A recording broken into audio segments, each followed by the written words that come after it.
Hello and welcome to Module 2, Unit 1, Measuring Organization Performance, Effectiveness and Efficiency.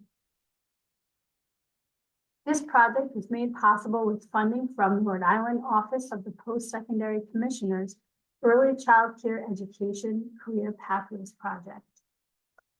Learning objectives for this module include understanding both the importance of designing and managing a business to be both effective and efficient, and applying the principle of effective and efficient business management to early child care education organizations.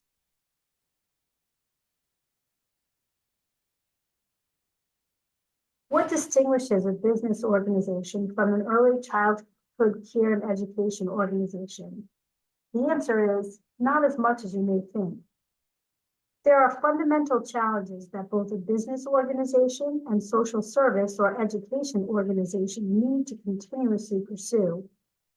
Successful business organizations pursue meaningful social, environmental, and technological goals. And to survive and thrive, a business must also perform competitively. Each business needs to strive to offer valued goods or services for the least cost and to create a competitive advantage over similar businesses. Driver.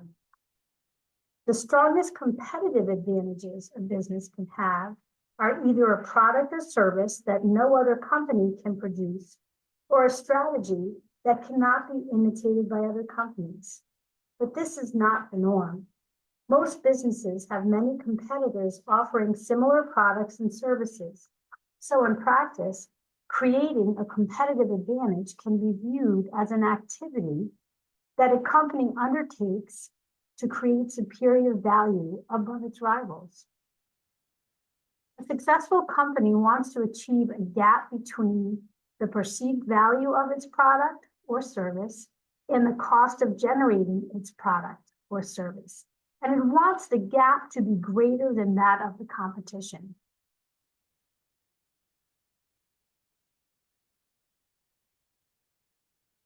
A purposeful social services or education organization pursues meaningful goals, and in doing so, it delivers valued outcomes. The overarching goal is to deliver the most value focused on a social or personal need or outcome.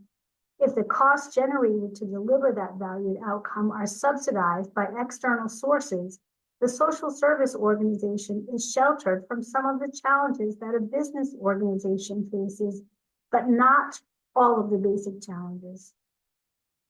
The ECCE organization must still be managed in a fundamentally sound way. It must be able to understand and react to the realities of external contexts within its operation experiences.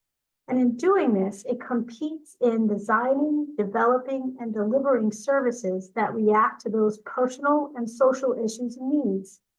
An ECCE organization also must utilize all its resources and assets in the most productive way possible in order to survive.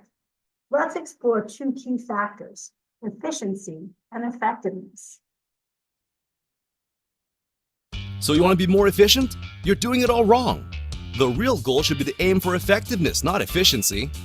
Thinking that effectiveness and efficiency are the same thing can sabotage your day-to-day productivity and full business potential.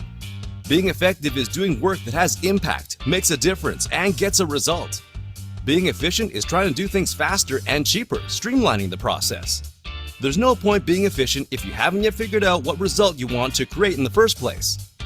The golden rule is to make it work, be effective, make it work better, be even more effective, and make it work faster, be efficient. The distinction between these two words has the power to change your entire productivity mindset, because doing the wrong things efficiently probably won't help you hit your business goals. Efficiency is about doing things right. Effectiveness is about doing the right things. So be more effective and do high-quality tasks that have a greater impact on yourself and your business.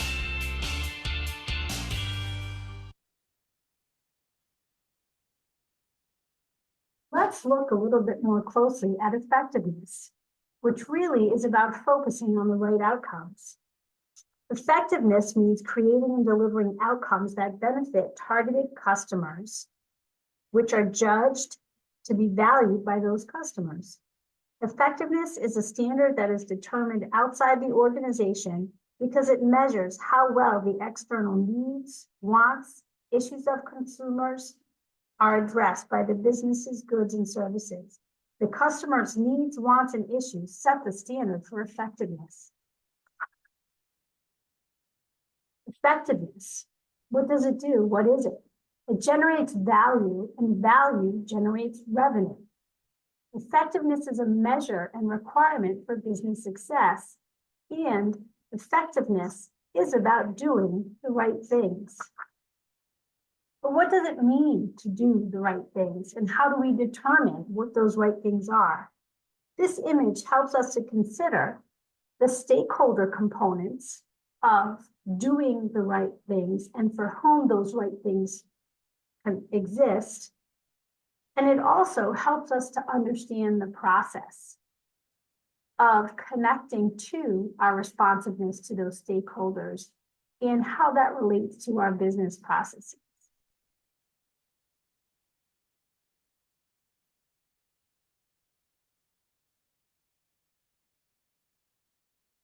In a for-profit organization, superior effectiveness generates revenue. A business generates effectiveness through its design, the quality, the functionality, usefulness, and safety of its services. Effective outcomes are specified. They're wanted, needed, and valued by external agents, which can include clients, customers, agencies who represent legal or political context, and by the actions of successful competitors. Effectiveness is enhanced or diminished by how well and how timely the business delivers its services and interacts with its customers.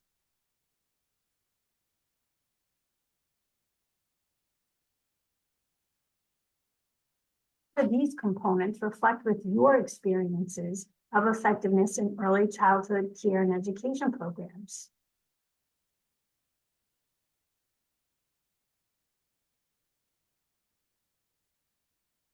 Achieving effectiveness. What does that look like? How does it happen?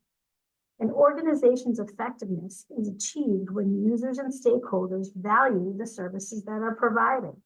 This is accomplished by setting the purpose of your organization, knowing who your target customers and stakeholders are, determining and understanding your customers' needs, wants, issues, aspirations, problems, requirements, and opportunities.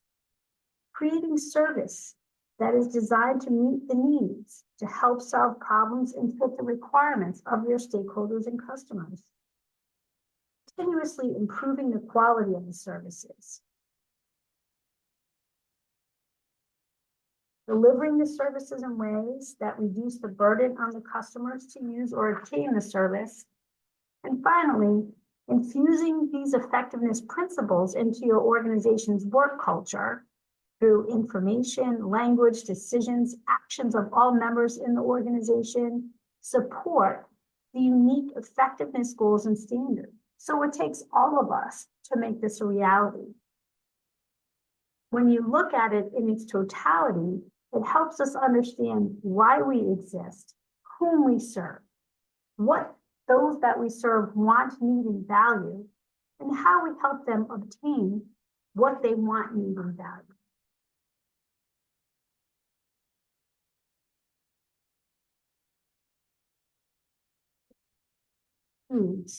Some core components. First, focus on the organization's purpose. Organizations that try to take on too broad a purpose or too broad a customer base find it very difficult to meet all of the goals or to serve them effectively. For example, if one company says, our purpose is to serve the ECCE needs of families. Families come in different forms. Families have different socioeconomic and other circumstances. Families have different parental work needs and so forth. Consequently, different categories of families will define your organization's needs, wants, problems differently. You may not be able to effectively serve all families. The broader the organization sets its focus, the more complex the standards for its effectiveness become, because the factors that need to be identified and addressed to satisfy customer needs are more diverse. More different types of services need to be generated for services that must be designed to be more flexible and adaptable. And this is difficult to accomplish, to manage, and sustain. Knowing who your customers are also means being able to determine who they are not. Your organization's outcomes need to be meaningful in support of its purpose. Along with setting a purpose, determine the characteristics of those whose issues, needs, and wants fit that purpose. You need to have a deep vision and understanding of who you're working with. This also applies to any external agencies, benefactors, stakeholders that your organization must strive to certify. When we think about the broad context of ECCE organizations, we can step back and realize the complexity of this when we look not only at our consumers, but how we have to respond to and comply with state and federal mandates. The voice of the customer is much more than the wants and wishes of the service designer. Knowing the customer sets the stage for determining organization outcomes. The important information about how to design and deliver those outcomes comes from the intended users. It may come directly or indirectly. It comes from understanding their circumstances and the resulting needs, issues, problems, and aspirations that your ECCE services can address. The voice of the customer, however it is heard, is the key to generate the ECCE organization values. Effective services are meaningful services, and meaning is determined by the user. Focusing on the importance of that relationship is a really critical component of this process. Next, the design of service needs to produce three basic categories of result: function, quality, and delivery. Does the service fit its purpose? Does it function consistently? Does it meet or exceed expectation standards? Is access to the service easy or difficult for users? And finally, organization effectiveness is a total organization responsibility. Leadership is critical here, but also having all of those working in your organization tied into the mission, vision, and knowing their role in achieving effectiveness is critical to success. Any and every part of the organization must understand and support its purpose. This includes all employees, benefactors, information and messaging, facilities, aesthetics. Achieving and managing effectiveness is a holistic undertaking and requires you to do your due diligence at all levels of the system, internally, as well as externally with key stakeholders.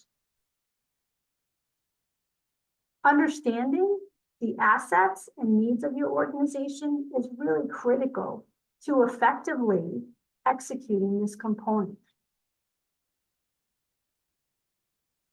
One way to do this is by assessing your organization. In this next slide and video, we're going to talk about one approach to doing that, called a SWOT analysis. A SWOT analysis is a simple assessment planning tool that helps you understand what the strengths, S, weaknesses, W, opportunities, O, and threats, T, of your organization or ECCE business are. It supports you in being able to think out of the box. And although further analysis needs to be undertaken once you've completed your SWOT, it can be helpful to use this as a starting point for marketing, and it can aid with management decision-making while also promoting thoughts on short, medium, and long-term priorities for your business. As you watch this video, you'll have the chance to do a SWOT analysis for your organization. And while you're watching the video, keep a few things in mind. First, What are the critical outcome services and external consumer values, wants, and needs that are part of your organization? In what ways do the customers in your organization want your service? And how do you assess the current effectiveness of your organization? What are its strengths, weaknesses, opportunities, and threats?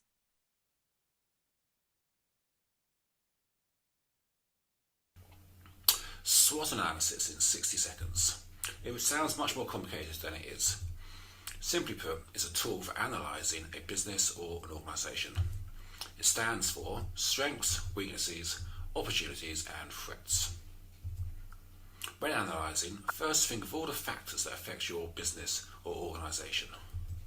Then decide if they are a strength, weakness, opportunity or threat. It's helpful to remember that strengths and weaknesses are internal, whereas opportunities and threats are external. Similarly, strengths and opportunities are positive, weaknesses and threats are negative. SWOT should be done regularly, maybe once a year. It's a great basis for creating a business or a project plan. MindDoodle is a fantastic tool for doing SWOT analysis and creating a plan. And that's SWOT analysis in 60 seconds. You'll have the opportunity to complete a SWOT analysis through your Google Forms in Module 2, Unit 1, where you'll respond to questions and actually get to create your own SWOT analysis and submit it. Let's move on now to efficiency. Efficiency means using the resources that generate your organization's outcomes in the least wasteful and most beneficial ways. Productivity, timeliness, reduction of waste, and minimizing audit or errors are all efficiency-related constructs. Efficiency is a standard that is determined, managed, and measured inside the organization, which is a reflection of the previous video talking about strengths and weaknesses as being internal constructs. How well an organization designs and executes methods, procedures, and workplace culture, as well as other productivity-focused actions, helps to determine whether and how resources are used efficiently. High efficiency reduces cost controls, such as decisions, methods, techniques, procedures, processes, human resources, facilities, financial resources, all of which are focused on high productivity and low waste standards.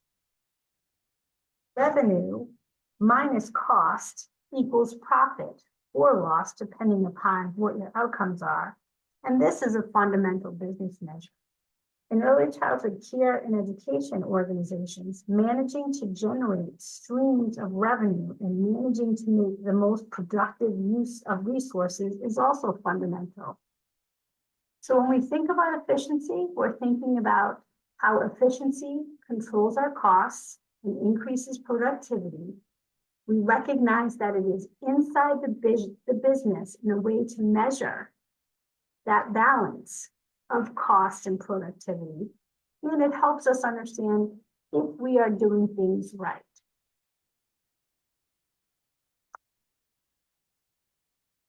We know from our first module, looking at the history and then research and funding related to early childhood care and education systems, that we're dealing with a lot of complexity, whether it's our consumers, the external organizations that regulate and oversee us.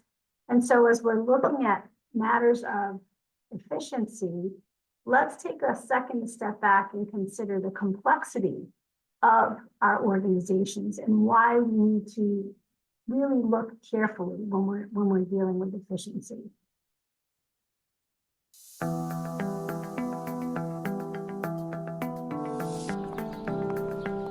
Alicia and Craig needed an early care and education program for their 2-year-old son, Jaden. Eventually, they found a suitable childcare center nearby that offers a nurturing environment for Jaden and is open while they're at work. But it costs nearly $10,000 per year. That's more than a mortgage in most states. Even though they're paying the average price for childcare, it's a financial burden and now they're expecting a second child. Meanwhile, Jaden's teacher, Sonia, is worrying about how to put food on her own table. Even though she has a bachelor's degree, she earns less than $15 an hour. In fact, more than half of childcare workers and nearly half of preschool and kindergarten teachers reside in families that utilize public assistance. Childcare is complex work that can impact children throughout their lives. Yet Sonia, like many early educators, doesn't receive benefits like health insurance and paid leave. So why do early childhood teachers earn so little when parents pay so much for childcare? There's a flaw in the system. Parent fees alone are not enough to fund quality early education. Let's look at the facts. Parents pay an average of $10,000 annually for center-based care.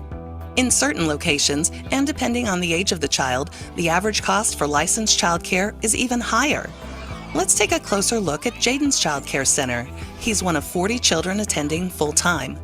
Family payments equal $400,000 a year. About 12% goes to rent, utilities, and maintenance. 23% goes for classroom materials, food, and administrative costs. This leaves about $260,000 for personnel. Early care and education is labor-intensive and requires low adult-to-child ratios to ensure quality interactions. Jaden's Center, open 10 hours a day with 40 children and 3 classrooms, needs at least 3 lead teachers, 6 assistant teachers, and 1 director. The remaining money doesn't allow for median salaries, let alone benefits. Parents can't afford to pay. Teachers can't afford to stay. Public investment is the way. We invest in education for older children. Why not for all children? Here's how we can advocate for more public investment in early education programs. Invest in early care and education as other industrialized nations do. If parents are charged, ensure no family pays more than 7% of their income on childcare. Ensure that all teachers have better compensation and workplace support. Those caring for our youngest should at least be paid on par with kindergarten teachers. Question your legislators and candidates about their response to these issues. So let's invest in our teachers and children. Together, we can make it right for children, their families, and their teachers.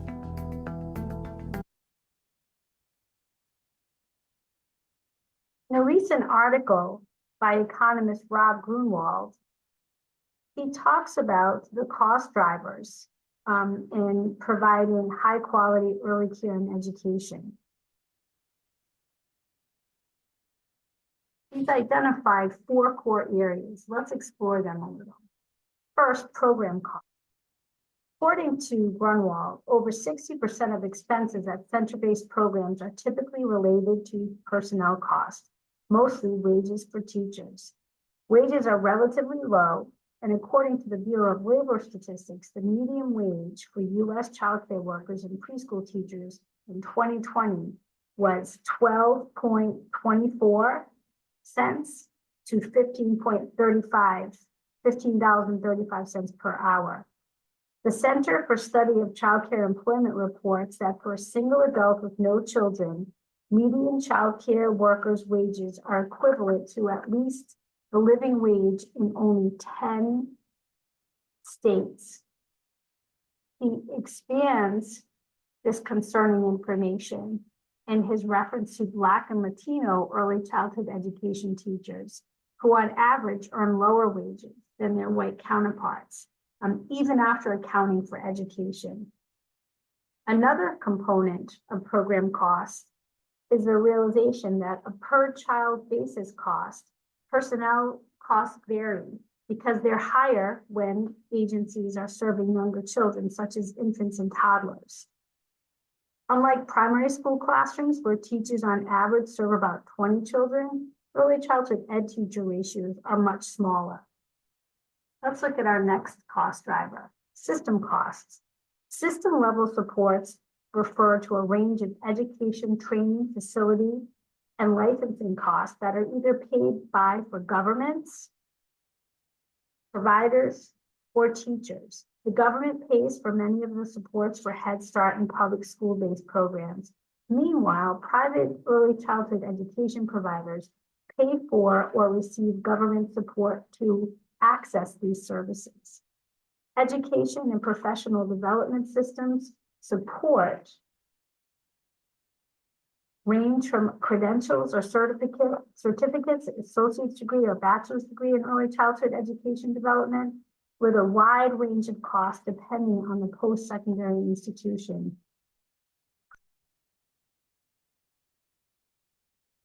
Next, we have the cost to attract and retain staff. Data on early childhood education teacher turnover at center-based programs provide evidence that the current combinations of wages, benefits, and working conditions lead to considerable teacher turnover. Turnover is a concern because it erodes the quality, it undermines the teacher-child relationship, and potentially impacts family experiences related to the reliability of care. Relatively low wages and high turnover among early childhood education teachers of color also have implications for equity in meeting families' priorities for cultural diversity. Studies report that annual early childhood ed teacher turnover ranges from 26 to 40%.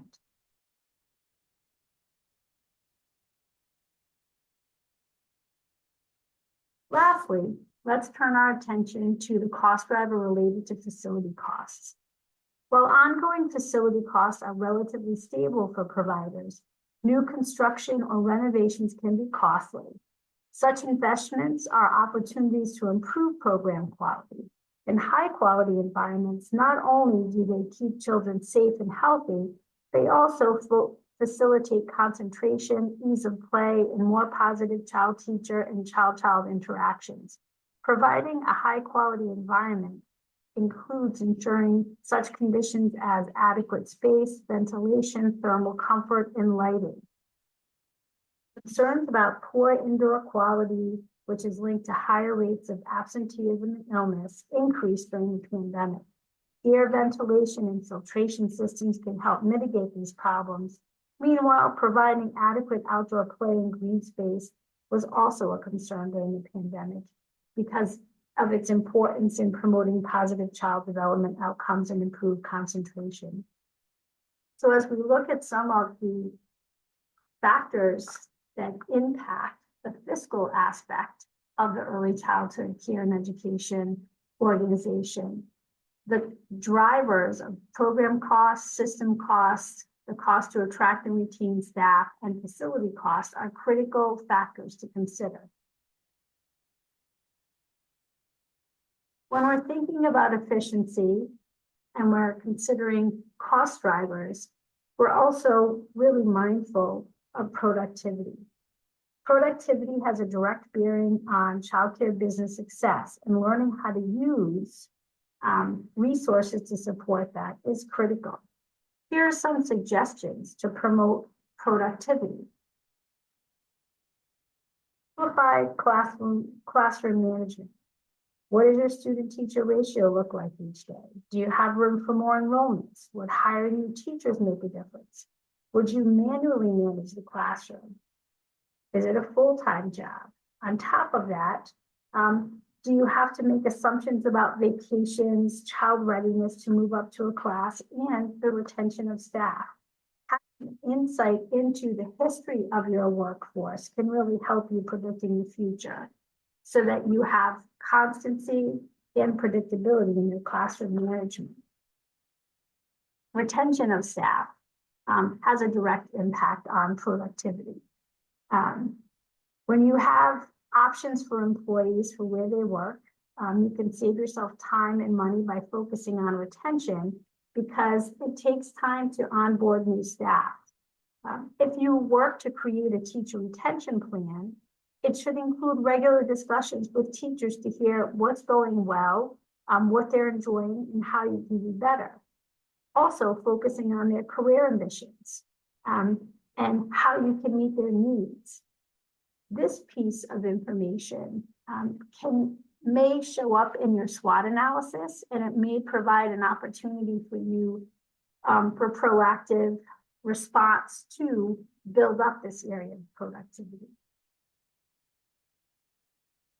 We have making time for ongoing training, which can be a critical component of retaining your staff. Giving yourself and your staff time for training might sound like a challenge because who is going to be working with the children? However, when you take the time to provide professional development, both as the leader of the organization and making that opportunity available for your staff, you become exposed to best practices that help to enhance the work of your organization and also help to build self-efficacy of your staff. Don't ever underestimate the power of education. Take advantage of local, online, and community partner related education opportunities. Creating typing shortcuts. There's a lot of reporting that is related to early childhood care and education organizations. And there are some different opportunities. Some of them could be staff-based, some of them could be software-based. Some examples of challenges you might be experiencing relate to replying to similar emails, repeatedly having to send back responses. And maybe one option is to look at a template for how to respond to more rote requests. You can also build shortcuts for your teachers when typing out notes in their classrooms each day, so that you have different options that can expedite the work that you're doing. Lastly, when we're talking about communication, communication is critical for setting a standard, sharing the vision, and making sure everyone's on the same page. Sometimes as a leader, you may feel trapped doing all the administrative work and not feeling as directly connected to what's going on in the classrooms and with your staff. And so by having clearer communication, you can set up staff meetings. Some organizations are using a child management software that generates regular correspondence and helps to free up the leader in the organization from having to deal with those tasks and streamlines it. Whatever is going to be right for your organization should be dealt with collectively by your leadership, and talking about what resources you have and how you can maintain good open lines of communication, both with your staff, the families that you serve, and your other stakeholders, and considering what the best way to do that, whether it's more mechanized through technology or sharing the tasks with some of the folks in your organization, can help make a difference in supporting productivity. The last one, which may not be an option for all centers, but has been cited in the literature, is about creating automations. This is another focus on technology and gets back to some of the management software that we're seeing as a trend in some early childhood care and education organizations. Automations can be a resource for billing, sending out schedules to teachers, and there are tools such as online calendars that can help create notices for events that can go out to different stakeholders. Also, your payroll, dealing with payroll may benefit from automations, or working with external accounting firms to do payroll.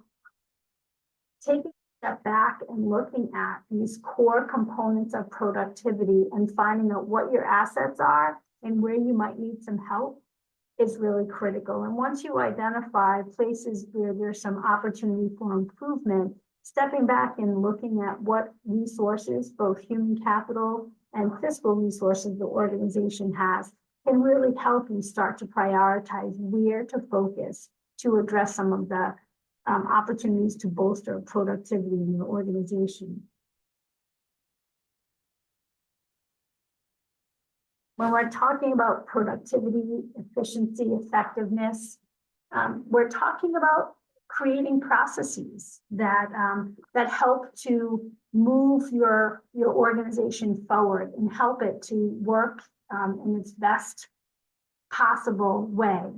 We've been focusing on effectiveness and efficiency, and so let's just do a quick check-in on what these are. When we're thinking about effectiveness, right, we should be thinking about why is it being done? Doing the right things. Do we know what those right things are and who those right things align with? Does it align with the objectives and goals of the organization? Is it future looking with a desire for a better process and the continued success of the organization? Effectiveness can be challenging because it may not be something that you can measure easily, but over time, as you're constantly looking at it, you can start to look at processes and have a sense of where you've come from and where you're going to. It also requires external views outside of the organization. So sometimes we're so close to it that it can be really helpful to have someone from the outside who's giving us feedback or responding to our timeliness of billing or communication that comes out that can let us know if we're really projecting out who we are inside and what we think we're saying to people.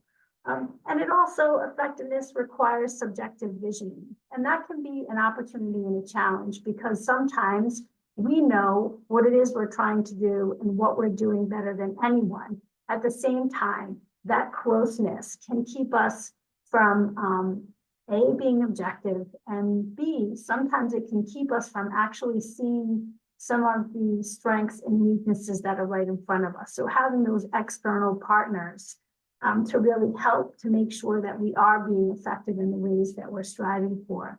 Next, with efficiency,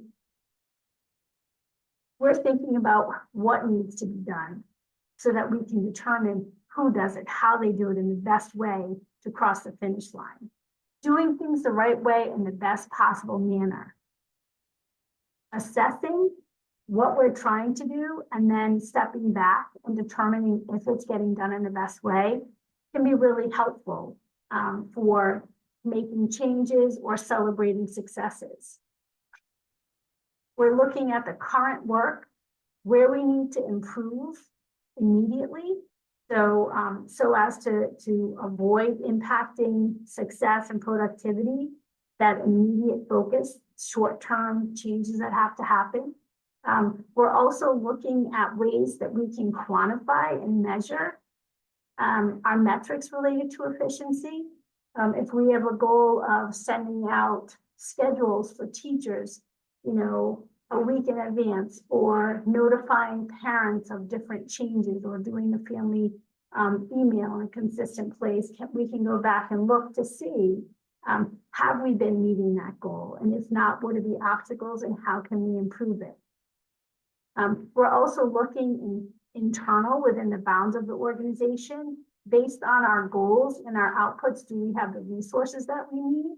If we're finding that we're not meeting a goal, going in and looking at what are some of the challenges internally can really help us problem solve and maybe even recalibrate some of the expectations that we've set. And then objective analysis. You really have to be able to step back, unlike in effectiveness where the subjective visioning of this is who we are and knowing the organization better than anyone else. With efficiency, you really want someone who can step away from being so closely connected to the organization and say, gee, this aspect of the business is not working the way that it should. And so you can see here, effectiveness and efficiency are great partners in supporting a successful business process. And they really complement each other because they bring very diverse components. And when they're maximized, we really have the opportunity to inform the quality of our early childhood care and education business processes to achieve those successful outcomes. When we're thinking about the combination of effectiveness and efficiency, There are three core components that help to generate that user value that then, when you step back, really help us assess our effectiveness and efficiency. These values, these factors are function, quality, and delivery. When we think about function, we're looking at services to kind of meet the needs of users who are on the outside. We're looking at the consistency of that performance. And we're looking at their ability to be flexible as conditions change. A good example of that is how so many of us had to pivot during the pandemic to meet requirements, but also to adjust to some of the significant healthcare changes that happened. So function allows us to meet those outputs. When we're looking at quality, we want to make sure that we're doing that well. We don't want to just do something, we want to do it well. So are we meeting or succeeding? Are we adhering to recognized standards and requirements? And in early childhood care and education, we're not just looking at our own business requirements, but we have the Department of Human Services, we have RIDE, all of these other factors that really impact what we're doing. Is what we're doing, does it look good? Is it maximizing cleanliness, healthiness, just the absolute best that we can be doing? And certainly, last but not least, is what we're doing providing safety and security? And in our line of business, that becomes really critical. People want to make sure that their kids are safe and secure, and that the organizations that they're sending them to are able to not only function, but to do so with a focus on quality. And last, delivery. We may have the best product, but we have to make sure that the way that it's available meets the needs of our consumer population when the services are available. If you have people who have to be in work really early or who are working late, are we able to pivot and meet that need? The duration, what is the length of the service? Those ages that we're serving, location and accessibility. Is our business located in a place where there are people who need early childhood care and education, either because they live in that community or because they work near that community? What is our price point? And we have some challenges here. I would say, in addition to the cost, that we also want to be thinking about diversity, equity, and inclusion in our ability to respond to families for whom paying for daycare may be a challenge, and the extent to which we accept waivers and how we set that pricing. And then how do we deal with the payment with families, and what is that negotiation of how people pay, when they pay, what they pay, how does that work? When you put function, quality, and delivery together, that's what our consumer base uses to assess whether or not they choose to come to our organization over another. And so it really helps for us as we're looking at effectiveness and efficiency to really look at this as the output. Do our products provide the appropriate function, quality, and delivery that consumers and that those organizations that oversee us are going to determine is a value? When we think about the delicate balance in early childhood care and education of doing the critical business of partnering with families and caretakers to really begin to plant the seeds of critical development in their children, as well as having a successful business that allows us and our staff to live and survive with a quality of life. There's a lot of nuances that we have to measure. So when we think about business activities, effectiveness and efficiency goals and requirements, we tend to be looking at a business process with 4 components. The first is, what is the business process? And figuring out specifically the activity or set of activities that help us to accomplish our organizational goal. And it needs to be a purposeful goal. It needs to be specific so that it lets us know the outcome that we want to produce. Next, what does an effective or efficient process look like? Effective processes, a good process is effective in achieving its objective. This means that the process should be able to produce the desired outcome in a timely and efficient manner. An efficient process is a good process because it doesn't waste time, money, or other resources.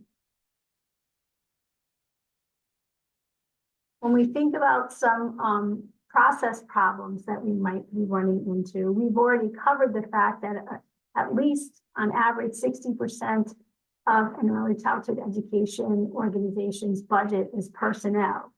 And so when we're thinking about process problems, we need to really consider this very carefully. Process problems are disruptions that happen. They can slow down progress, they can cause issues, and some examples include high ratio of checking, things aren't right the first time, say that, our turnover of staff is high, we're not able to open classrooms because we don't have the right ratios, and that impacts customer satisfaction. So the families that we're serving aren't happy, or people on waiting lists aren't happy because we don't have the ability to provide the service to them. And say that we just keep bringing in new people, hiring them, and we turn away. That's an indication of a process problem because something is keeping people from staying. It could be something as clear as salary, but it could also be something about our process, whether or not we're not being efficient or effective in how we onboard, communicate with, support staff. So when we start to see these trends, it's an opportunity to step back and try to unpack it, deconstruct it, figure out where it comes from, and what we have, what utility we have to get in and respond to it. Once we identify a problem, we don't just want to get stuck there, right? We want to assess and create opportunities for improvement. So if we identify a need for change, we can analyze what the process is, where we think the challenge is coming from.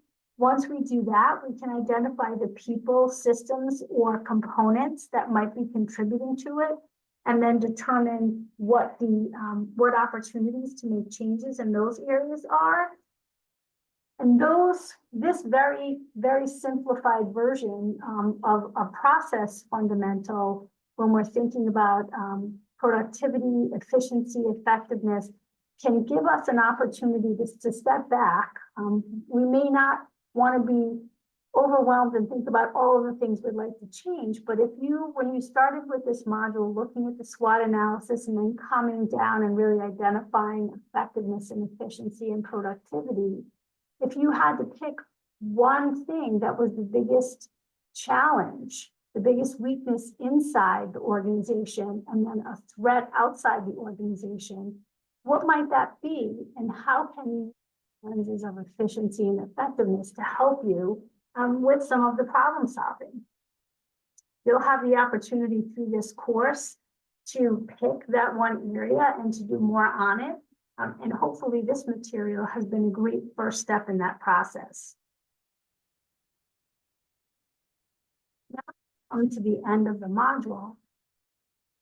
You're ready to complete the online assignments, where you'll have the opportunity to explore the importance of efficiency and effectiveness and their roles in design and management of your business. You'll be able to not only answer some questions about the SWOT analysis, but to actually do one yourself for your organization. You'll be able to explore how efficiency and effectiveness are impacting or are assets in your business process. And you'll have the opportunity to apply effective and efficient business management within the context of your own organization. When you've completed those assignments, your Module 2, Unit 2 will focus on organizing and managing the shift from fixed and directed work cultures to flexible, adaptive work cultures. That video will be posted during the week for your next class. I hope you've enjoyed this video, and I hope you have found materials that are relevant to the work that you're doing. Thank you.